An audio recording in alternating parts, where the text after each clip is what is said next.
Hi friends, welcome back to Moni's Spicy Kitchen. இன்னைக்கு நாம என்ன ரெசிபி பார்க்க போறோம்னா குழந்தைகளுக்கெல்லாம் ரொம்ப பிடிச்சமான நிலக்கடலையில லட்டு. இது வந்து ரொம்ப சுவையா இருக்கும். நம்ம நிலக்கடலையில பர்ஃபி எல்லாம் சாப்பிட்டிருப்போம். அதே மெத்தட் தான். ஆனா வந்து இத லட்டா நம்ம செய்வோம்.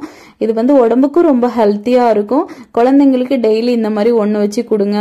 அவங்க ரொம்ப விருப்பப்பட்டு சாப்பிடுவாங்க. அப்புறமா கேட்டு வாங்கி சாப்பிடுவாங்க. சரி வாங்க இது எப்படி செய்யலாம் அப்படிங்கறத நம்ம வீடியோ பார்த்து தெரிஞ்சுக்கலாம். அதுக்கு முன்னாடி நம்ம சேனலுக்கு இப்பதான் ஃபர்ஸ்ட் டைமா வரீங்கன்னா மறக்காம சப்ஸ்கிரைப் பண்ணி வச்சுக்கோங்க. அப்படியே பக்கத்துல இருக்கக்கூடிய பெல் பட்டனையும் பிரஸ் பண்ணுங்க. அப்பதான் நான் போடக்கூடிய நியூ வீடியோஸ் உங்களுக்கு நோட்டிபிகேஷனா வரும். மறக்காம லைக் பண்ணுங்க, ஷேர் பண்ணுங்க. இப்போ வாங்க வீடியோக்குள்ள போய் இது எப்படி செய்யலாம் அப்படிங்கறத நம்ம டீடைலா பார்த்துடலாம். இது செய்யறதுக்காக ஒரு கடாய் எடுத்திருக்கேன். இதுல சரியா 1 கப் அளவுக்கு நிலக்கடலை. இந்த நிலக்கடலை பாத்தீங்கன்னா நம்ம வறுக்காத நிலக்கடலை. இதுவே வறுத்த நிலக்கடலையா இருந்துச்சு அப்படின்னா லேசா மட்டும் ரோஸ்ட் பண்ணிடுங்க. இதை வந்து நல்லா லோ ஃப்ளேம்ல வச்சு நம்ம ஒரு 5 நிமிஷத்துக்கு நல்லா ரோஸ்ட் பண்ணணும். அப்பதான் இதுல இருக்கக்கூடிய இந்த தோல் எல்லாமே பாத்தீங்கன்னா லேசா ஒரு கருகின கலர் வரும். அது வரைக்கும் நல்லா ரோஸ்ட் பண்ணி எடுத்தோம்னா தான் இதுல இருக்கக்கூடிய தோல் நம்மளுக்கு சீக்கிரமா வெளியே வந்துடும். உள்ளேயும் பாத்தீங்கன்னா நல்லா வெந்து இருக்கும்.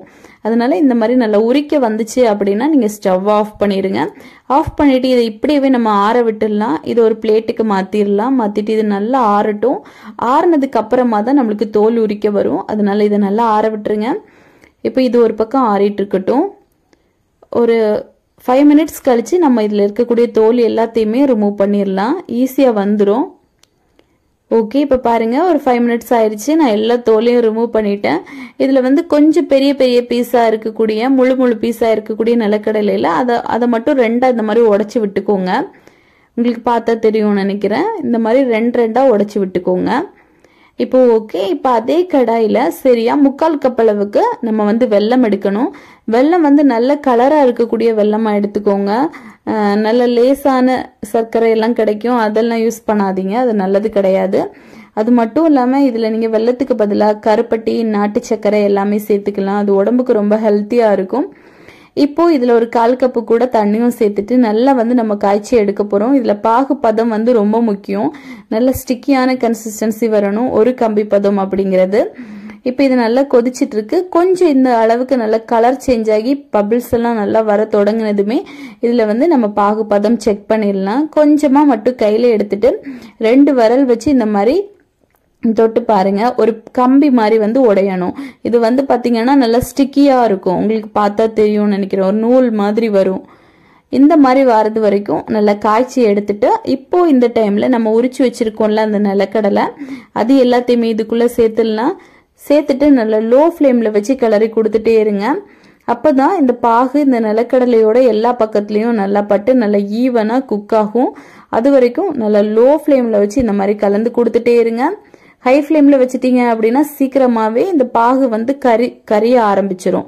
அதனால இந்த மாதிரி லோ ஃப்ளேம்ல வச்சுதான் நம்ம கிளறி கொடுக்கணும்.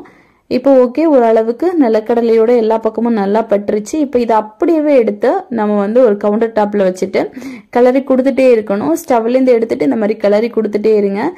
இது ஒரு டைம்ல பாத்தீங்கன்னா நல்ல நூலா நல்லா ஸ்டிக்கியா வரும். அப்பதான் நம்ம கையால பிடிக்க வேண்டிய ஸ்டேஜ்னு அர்த்தம். பாருங்க இந்த மாதிரி நல்ல நூலா வர ஸ்டார்ட் ஆகுதா, இந்த டைம்ல நம்ம கண்டிப்பா லட்டு மாதிரி பிடிச்சிடணும். இதுக்கப்புறம் விழுட்டீங்க அப்படின்னா கண்டிப்பா லட்டு பிடிக்க வராது. இது கொஞ்சம் சூடாதான் இருக்கும் இந்த ப்ராசஸ். அதனால கொஞ்சம் பொறுமையா நீங்க பண்ணிதான் ஆகணும். இப்ப கையில வந்து கொஞ்சமா நெய்யோ எண்ணெயோ தடவிக்கோங்க. அப்பதான் கையில ஒட்டாம இருக்கும். இப்போ இதுல கொஞ்சமா ஒரு ஸ்பூன் எடுத்து அளவுக்காக நான் எடுத்திருக்கேன். எல்லா லட்டும் ஒரே அளவுல கிடைக்கணும் அப்படிங்கிறதுக்காக. இப்போ இதை வந்து கையில எடுத்துடலாம். கையில எடுத்துட்டு கொஞ்சம் சூடாதான் இருக்கும். அந்த சூடோட நல்ல உருண்டையா பிடிச்சிக்கோங்க. 2 கையிலயும் மாத்தி வச்சு இந்த மாதிரி நீங்க உருண்டை பிடிச்சிட்டீங்க அப்படின்னா இந்த சூடு வந்து உங்களுக்கு கையில பழகிரும். 2வது 3வது அப்படின்னு எல்லாம் ஆகும்போது உங்களுக்கு ஈஸியா உருண்டை பிடிக்க வரும். ஃபர்ஸ்ட் மட்டும் கொஞ்சம் கஷ்டமா இருக்கும். இப்ப பாருங்க சூப்பரா நம்ம உருண்டை பிடிச்சிட்டோம். இப்ப இதே மாதிரி எல்லாத்தையுமே உருண்டை பிடிச்சிடலாம். உங்களுக்கு உருண்டை பிடிக்க இது வந்து நல்லா கெட்டியாயிருச்சு அப்படின்னு நினைச்சீங்கன்னா உடனே ஸ்டவ்ல இதை ஆன் பண்ணி வச்சுட்டு கொஞ்சமா ஒரு 2 டேபிள் ஸ்பூன் மட்டும் தண்ணி சேர்த்து திரும்பவும் சூடு பண்ணுங்க. சூடு பண்ணிட்டு இதே மாதிரி லேசா நீங்க கரண்டி வச்சு கிளறி கொடுத்துட்டு அதுக்கப்புறமா திரும்ப உருண்டை பிடிச்சிக்கலாம். அப்போ வந்து உங்களுக்கு உருண்டை வந்து ஈஸியா பிடிக்க வரும். நல்லா கெட்டியாயிருச்சு அப்படின்னா இதை வந்து கண்டிப்பா ட்ரை பண்ணுங்க. இப்ப பாருங்க சூப்பரா நம்மளுக்கு எல்லா உருண்டையுமே பிடிக்க வருது. இதே மாதிரி இப்ப எல்லாத்தையுமே ரெடி பண்ணிடலாம். இது உருண்டை பிடிச்சதுக்கு அப்புறமா நல்லா கல்லு மாதிரி ஆயிரும்.